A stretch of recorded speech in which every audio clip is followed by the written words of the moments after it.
Mr. Dua invested money in two schemes A and B, offering compound interest 8% per annum and 9% per annum respectively. If the total amount of interest accrued through two schemes together in 2 years was Rs 4818.30 and the total amount invested was 27,000, what was the amount invested in scheme A? देखो ये video थोड़ा बहुत लंबा हो सकता है, लेकिन मैं आपको बताऊंगा कि कैसे इस क्वेश्चन को आप 3 मेथड से सॉल्व कर सकते हो। ये क्लियर है?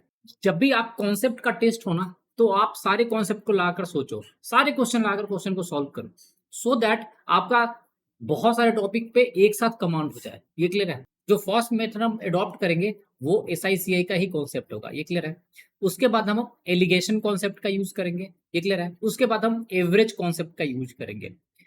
इससे भी सॉल्व होगा, इससे भी सॉल्व होगा और इससे भी सॉल्व होगा। ये क्लियर है?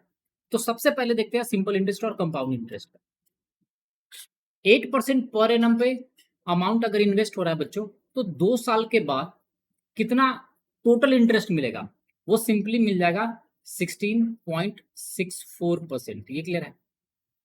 ये हम कैसे निकालते हैं? वो सिंपली निकालते हैं A plus B plus AB by 100 करके। ये क्लियर है? ये परसेंटेज वैल्यू देता है। तो यहाँ पे 8 और 8 16 एंड 0.64 हो जाएगा। अगर 9% के टोटल इफेक्टिव परसेंटेज की बात करूं, वो भी सेम टाइम 2 इयर्स के लिए, तो वो कितना होगा? वो सिंपली हो जाएगा 18.81%। ये क्लियर है? सेम मेथड से। तो अज्यूम कर लो कि एक्स अमाउंट उसने किस पे इन्वेस्ट किया था? उसने इन्वेस्ट किया था 8% पे।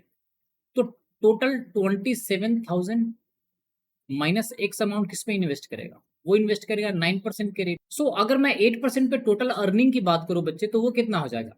सिंपली हो जाएगा x इंटू 16.64%। ये क्लियर है? और अगर मैं 9% वाले की टोटल अर्निंग की बात करूं बच्चे, तो वो कितना होगा? वो होगा 27 के माइनस एक्स और इंटू इसका टोटल परसेंटेज निकालोगे 18.81%।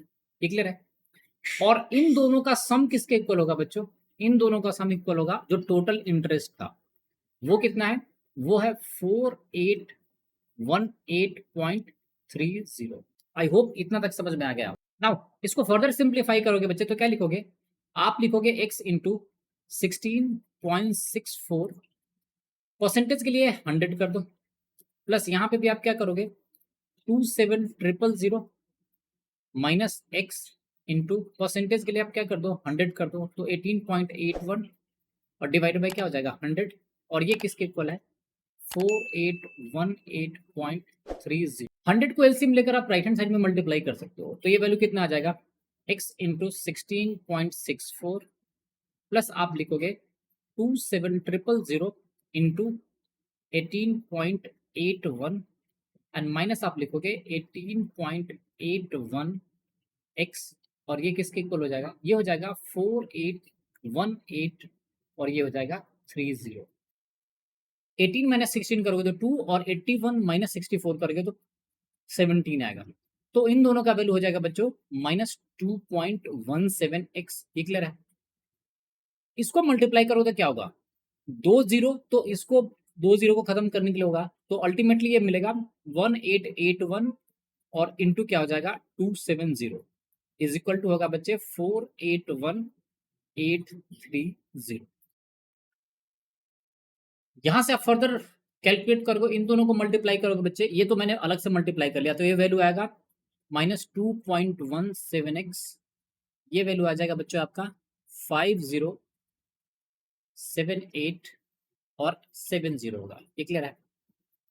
और ये इक्वल होगा 481830। आप इस वाले टर्म को निगेटिव है तो इसको राइट हैंड साइड में लो, तो आप लिखोगे इसको 2.17x और आप लिखोगे 507870 माइनस 481 और 830। ये क्लियर है? देखो ये मल्टीप्लाई करना थोड़ा सा डिफिकल्ट है, इसको माइनस करना आसान है। ये क्लियर है? आप 70 माइनस 30 कर दो तो क्या मिलेगा? 40। तो 78 माइनस 18 कर दो तो वो क्या मिलेगा? 60। एंड लास्ट में क्या होगा? 50 माइनस 48 तो हो जाएगा 2। तो अल्टीमेटली यहां से x का वैल्यू आपको क्या मिल जाएगा? वो मिल जाएगा बच्चों 26040 एंड डिवाइडेड बाई 2.17। डेसिमल हटाने के लिए आप क्या लिखोगे? 2604 और 0 और इंटू क्या लिखोगे 100 और डिवाइडेड बाय क्या होगा 217। ये क्लियर है। इस टर्म से इस पूरे टर्म को डिवाइड करोगे बच्चे तो ये आपको मिलेगा 120। सो यहां से x का वैल्यू क्या मिल जाएगा 12000। सो हमारा आंसर क्या हुआ ऑप्शन नंबर 1। ये क्लियर है। ये तो हुआ सिंपल इंटरेस्ट और कंपाउंड इंटरेस्ट। इसको हम एलिगेशन से भी सॉल्व कर सकते हैं। ये क्लियर है। मैंने आपको पहले ही बोला कि लिटिल बिट वीडियो लंबा है लेकिन 3 मेथड्स का यूज हुआ है। तो आप अपने कॉन्सेप्ट को देख लो कि कैसे कैसे क्वेश्चन को आप अपने हिसाब से सॉल्व कर सकते हो। जो लास्ट मेथड होगा वो सुपर सिंपल मेथड होगा। ये क्लियर है। बट सिंस आपको कॉन्सेप्ट भी बिल्डअप करना है इसलिए मैंने उसको लास्ट में बताया है। आई होप आपको ये क्लियर है। देखो अब हम देखते हैं थर्ड मेथड जो कि बहुत ही शॉर्ट है। ये क्लियर है। लेकिन ये उन्हीं बच्चों को समझ में आएगा जो बहुत सारे क्वेश्चन प्रैक्टिस कर चुके हैं। ये क्लियर है। आपका इन्वेस्टमेंट था 8% पे और टोटल अर्निंग कितनी मिली थी यहाँ पे 16.64। और अगर 9% पे इन्वेस्टमेंट था तो टोटल अर्निंग मिली थी बच्चों 18.81%। ये क्लियर है। इन दोनों का डिफरेंस निकालोगे बच्चे तो वो कितना होगा वो होगा सिंपली 2.17%। और अगर हम इसको हाफ कर दे बराबर बराबर भाग में बांट दे तो ये आएगा सिंपली 1.085%। ये क्लियर है। इन दोनों का मैंने सिंपली डिफरेंस लिया है। ये क्लियर है कि ये दोनों में कितना डिफरेंस है। तो बच्चों अगर आप 27,000 को इक्वल अमाउंट में इन्वेस्ट करते हैं जैसे मान लो 13,500 आपने 8% पे इन्वेस्ट कर दिया और 13,500 आपने 9% पे इन्वेस्ट किया तो टोटल अर्निंग कितनी होती। तो टोटल अर्निंग होती बच्चे इन दोनों का सम 16.64 एंड प्लस 1.085%। आपने क्या किया इक्वल इक्वल अमाउंट इन्वेस्ट कर दिया तो टोटल वैल्यू होगा वो इन दोनों का एवरेज अर्निंग हो जाएगा। ये क्लियर है। आई होप इतना आपको समझ में आ रहा है। तो दोनों का डिफरेंस था 2.17 तो मैंने इसका हाफ दोनों में डिस्ट्रीब्यूट कर दिया। सिंपली हो जाएगा 16 और 1 तो ये हो जाएगा बच्चों 17 और 0.64 था और 0.85 है तो ये 0.65 हम लेते हैं एवरेज आउट करके। तो ये 17.65% की अर्निंग होती तब जब 13,500 और 13,500 इक्वली इक्वली इन्वेस्टेड होता। नाउ टोटल रिटर्न कितना मिल रहा है वो मिल रहा है बच्चों 4818.30 और परसेंटेज टर्म में अगर मुझे फाइंड आउट करना है तो 27,000 से डिवाइड करेंगे। अगर हम टोटल परसेंटेज निकालें तो क्या करेंगे इसको 100 से मल्टीप्लाई करेंगे। ये क्लियर है। तो बच्चों ये कितना आएगा ये आएगा 4818 और एक जीरो आ जाएगा और डिवाइडेड बाय क्या होगा 27,000। जीरो से जीरो कैंसिल तो ये आएगा बच्चों परसेंटेज टर्म्स में 48183 और डिवाइडेड बाय क्या होगा 2700। और अगर इसको आप डिवाइड करोगे तो ये बच्चों आएगा 17.85%। अब देखो फंडा यहीं पे है। एक अर्निंग कितना होता 16.64%। दूसरा अर्निंग कितना होता 18.81%। ये क्लियर है। और अगर इक्वल इक्वल अमाउंट इन्वेस्ट करते हम दोनों स्कीम में बराबर बराबर पैसा लगाते बच्चों तो हमें कितना मिलता वो मिलता 17.65%। ये क्लियर है। लेकिन हमें नेट इन्वेस्टमेंट कितना मिल रहा है वो मिल रहा है 17.85%। इसका क्या मतलब है कि ये जो वैल्यू आ रहा है ना वो जो एवरेज वैल्यू है जो मीन वैल्यू है उससे राइट हैंड साइड में शिफ्ट हो रहा है। मतलब इसका वेटेज ज्यादा है। दैट इंप्लाई 9% वाले का इन्वेस्टमेंट वैल्यू हाफ हाफ से ज्यादा होगा। ये क्लियर है। ये थोड़ा सा सोफिस्टिकेटेड कॉन्सेप्ट है। अगर आप पूरा कमांड है तभी आपको समझ में आएगा। दैट इंप्लाई जो इस स्कीम में पैसा लगेगा ना वो 13,500 से क्या होगा वो कम होगा। ये क्लियर है। और वैसा वैल्यू सिर्फ एक ही ऑप्शन में है वो है ऑप्शन नंबर 1 में। सो स्टेटा पे हम क्या बोल सकते हैं सबसे कम कैलकुलेशन में आपको ये कैलकुलेशन करने में टाइम नहीं लगेगा कि कितना परसेंट लगेगा। तो स्टेटा पे आप बोल सकते हो कि हमारा आंसर क्या होगा ऑप्शन नंबर 1 होगा। सिंपली आपको ये तो डिवाइड करना है। ये क्लियर है। और इसको डिवाइड करना बहुत डिफिकल्ट नहीं है। सो आई होप ये 3 मेथड्स आपको समझ में आ गया होगा इस क्वेश्चन को सॉल्व करने के लिए। So thanks for watching the video. If you like the video do subscribe the channel and share the channel with your friends. देखो यहाँ पे दो स्कीम्स था। एक था 8% जिसमें 2 साल के लिए टोटल आपको इंटरेस्ट मिल रहा था 16.64%। ये क्लियर है। और दूसरा था 9% और इसमें भी 2 साल के बाद आपको रेट ऑफ इंटरेस्ट मिल रहा था 18.81%। ये क्लियर है। तो एलिगेशन कॉन्सेप्ट क्या करता है कि जब भी दो क्वांटिटी को मिक्स करोगे, जैसे अगर यहाँ पे 27,000 टोटल अमाउंट को अगर मैं 8% पे इन्वेस्ट करता तो मैक्सिमम वैल्यू कितना मिलता, 16.64% ही मिलता। ये क्लियर है इस टोटल अमाउंट का। और अगर मैं इस सारे वैल्यू को 9% के रेट पे इन्वेस्ट कर दिया होता तो मैक्सिमम अमाउंट कितना मिलता, 18.8%। तो आपको मिनिमम रिटर्न कहां मिलता, जब आप सारा पैसा 8% वाले स्कीम में लगा देते, तो वो मिलता बच्चों 16.64%।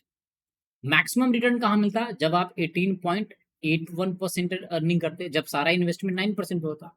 और दोनों के बीच में रेशियो क्या है, जो एवरेज क्या है, वो हो जाएगा बच्चों, जो आपका अर्निंग है एवरेज 4818.30 एंड डिवाइडेड बाई जो टोटल प्रिंसिपल है। ये क्लियर है। यहां पे थोड़ा सा कैलकुलेशन को आसान बनाने के लिए परसेंटेज को हटा देते हैं, तो आप लिख सकते हो 16.64 और ये हो जाएगा 100, करेक्ट है। इंटू आप क्या लिखोगे, 18.81% डिवाइडेड बाई क्या है 100, और ये वैल्यू हो जाएगा बच्चों 4818.30 और डिवाइडेड बाई क्या आ जाएगा 27000। ये क्लियर है। अब देखो ये आपको वैल्यू पता चल गया कि ये मिनिमम है, ये मैक्सिमम है, और ये इन दोनों का एवरेज है। ये क्लियर। तो अपन क्या करते हैं, इन सभी वैल्यू को ना, इसको भी और इसको भी 10,000 से मल्टीप्लाई कर देते हैं। ये क्लियर है। इससे क्या होगा, हमारा कैलकुलेशन आसान होगा। तो अगर हम 10,000 से मल्टीप्लाई करेंगे बच्चों, तो ऊपर वाला ये वैल्यू कितना आ जाएगा।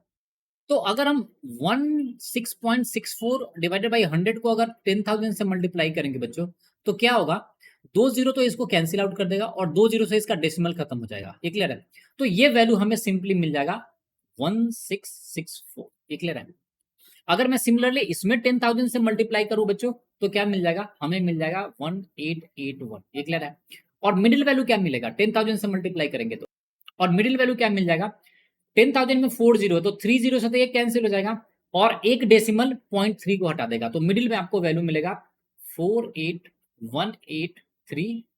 ये क्लियर है। और डिवाइडेड बाई 27। आई होप आपको ये समझ में आ रहा है। और इसको 3 से फर्दर डिवाइड करोगे बच्चे तो ये 9, और 3 से इसको डिवाइड करोगे तो 48 को 3 से डिवाइड करो तो 16, 18 को 3 से डिवाइड करो तो 606 सॉरी, और 3 को डिवाइड करो तो 1।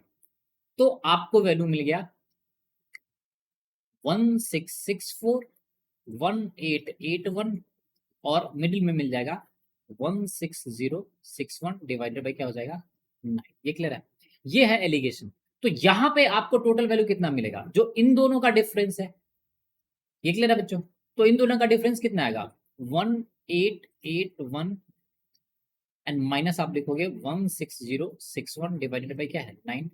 यहां पे कौन सा वैल्यू मिलेगा, यहां पे वैल्यू मिलेगा बच्चों सिंपली 16061 डिवाइडेड बाई 9 माइनस 1664। ये क्लियर है। और ये 8% का अमाउंट होगा, और ये कौन सा होगा बच्चे, ये 9% का अमाउंट होगा। ये क्लियर है। तो इसको सॉल्व करोगे बच्चे तो ये वैल्यू आएगा 868। यहाँ पे मैंने थोड़ा सा कैलकुलेशन अलग से करके आंसर रिजल्ट लिख दिया है। ये क्लियर है। और ये वैल्यू आ जाएगा बच्चों 1085। ये क्लियर है। तो टोटल ए अमाउंट इन्वेस्टेड कितना होगा, जो x% के रेट से, तो टोटल ए अमाउंट कितना होगा जो 8% के रेट से इन्वॉल्व किया, तो वो रेशियो आ जाएगा आपको सिंपली 868 और डिवाइडेड बाई क्या हो जाएगा 868 प्लस 1085। ठीक है, रेशियो में ए तो डिवाइड होगा और इनटू कितना हो जाएगा 27000। तो यहां से ये वैल्यू कितना आएगा, इसको सॉल्व करोगे बच्चे तो ये वैल्यू आएगा 12,000। ये क्लियर है। नाउ अब हम देखेंगे थर्ड मेथड, जो सबसे शॉर्ट है। ये दोनों मेथड आपको थोड़ा सा टाइम टेकिंग लग रहा होगा,